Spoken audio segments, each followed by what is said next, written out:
Hey guys, Kamina the Koach here. And I've got to be honest with you today. I don't feel good at all.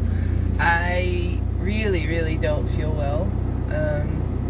I don't have a fever, no bubonic plague or anything like that, so I'm not dying. But I wanted to take this opportunity of me not feeling my best to talk about something that travel bloggers don't talk about a lot, and my tissues, and teachers who have been living abroad for a long time often won't talk about these things.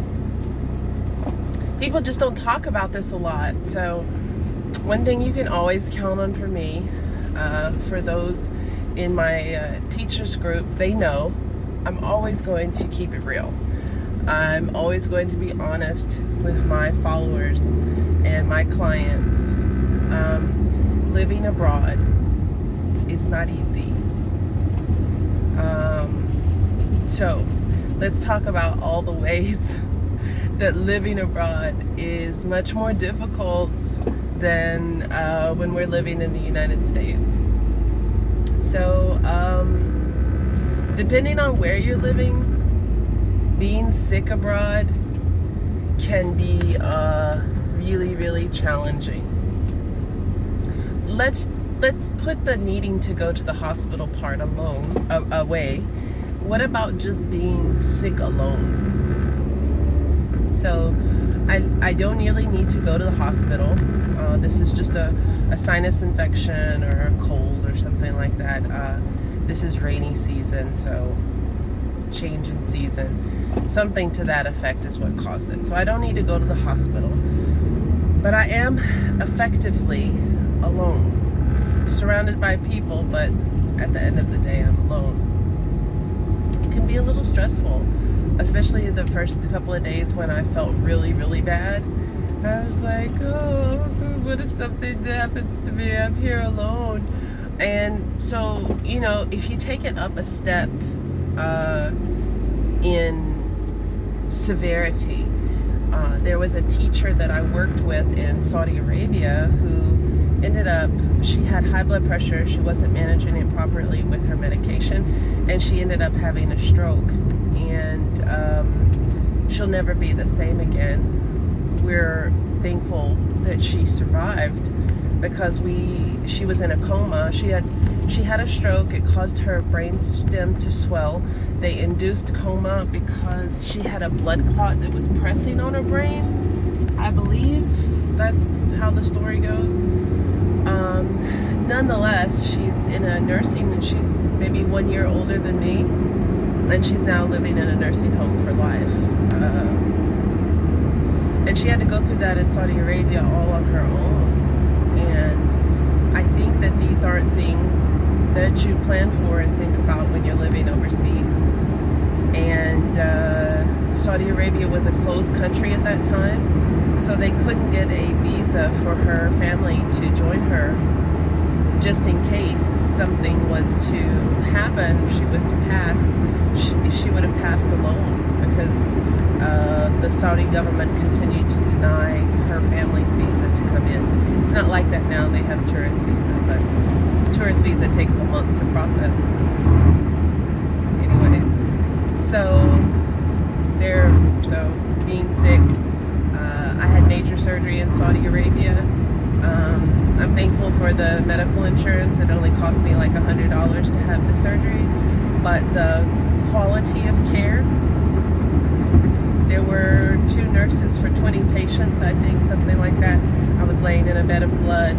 No one came and helped me walk. No one can come and help me go to the bathroom.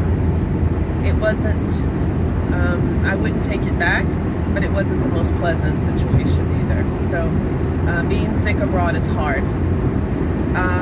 How about simple little things that we take for granted? Going to the bank, making wire transfers, sending money from one account to another. So, also depending what country you're going, what country you live in, what country you want to live in, don't get it twisted. Not everybody speaks English, and they're not obligated to. Universal language, yes, to some degree, but if you're in China, many parts of China, and don't just think that just because you're in Beijing and Shanghai, suddenly everyone speaks English. That's just not the way it is. Also in Thailand, not everyone is going to speak English. So anyhow, that can be quite challenging when you go to the bank. Especially in countries where it's segregated. So there's a women's side and there's a men's side. Yeah, just take my word on this. It can be very, very challenging to go to the bank.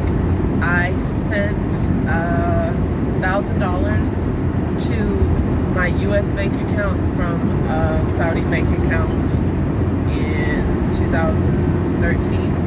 And that $1,000 was effectively lost for 3 weeks. And when they finally found it and returned it to my account, they charged me to return it to my account. So, banking can also be not just banking, simple everyday things can be a challenge.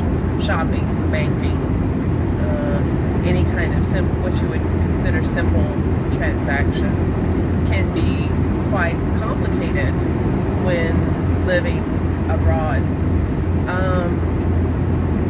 Visa processing. So I did a video on countries that are restricted, and I'm not sure how closely my videos are monitored. So we won't go too deeply into that, but visa processes, depending on the country, can be quite hectic.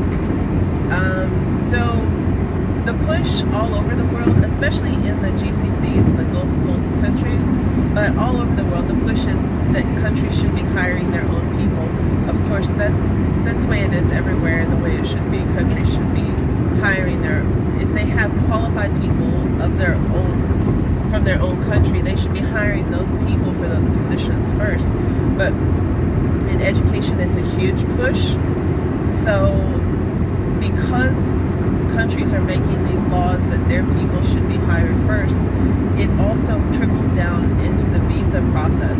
So the visa process is, instead of getting simpler, getting more complex, more complicated, because they want to make sure that this person has more qualifications than somebody that is from their own country. So you can hire someone from outside of the country, but you need to be able to prove that this person has more qualifications or is highly qualified, and that's why you chose to hire them over a local.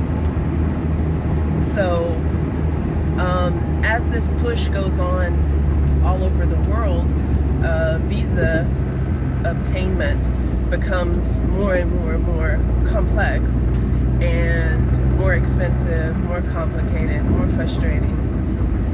And depending on who you're going to work for, oftentimes not a refundable expense.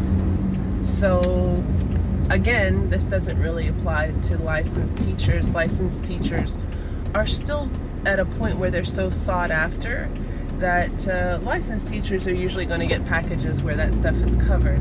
Unfortunately, if you're an ESL teacher like I am still at the moment, in ESL teaching 7th grade science and geography, but I'm a good science and geography teacher anyways. But if you're an ESL teacher like me, the visa process is still quite intense, and I think that my prediction for the future is the process is going to continue to stay this way and become even more so. China is one of the more intense visa processes, and the problem is it's different from province to province, which would be like for the United States being different laws from state to state, and so there's no uniform answer for every province what they're going to require you to do before you come. extensive process before you come, and then when you get there, still an extensive process. Saudi Arabia has changed to some degree because they're bringing people on business visas. But business visa versus an Iqama, business visa is more like a temporary thing, so you can't get a bank account. From my experience, you can't send money. You can only get one SIM card on a business visa, which seems like, all of that seems like no big deal, but then when you've got a big wad of cash and no way to send the money home, what do you do with that? So anyways, so we've covered 3 areas where it can be quite challenging to live abroad. So what spurred this? I'm sick in Thailand. I just wanted to share with you the real. So being sick abroad is a challenge, whether it's a major illness or just something minor, being alone, finding the care that you need, finding a doctor who speaks your language, the quality, the standard in the hospital, even if they say they're at American standard. So being sick abroad, getting simple stuff, simple chore work taken care of is a challenge. And then lastly, and which will increase, my prediction for the future will continue to stay this way and get worse. Visa process is a pain in the butt, depending on where you're going, possibly having to pay for it and just go through all the rigmarole. Now don't forget, there's always a service for all this stuff. There's probably a service for all, except for going to the doctor. There's probably somebody you could pay to do all this stuff for you, but it won't be cheap. So anyways, Kamina the Koach, not feeling great. Thanks for dealing with me. We're gonna wrap it up here, and I'll see you next time. Wishing you love, peace, and joy. I'm out.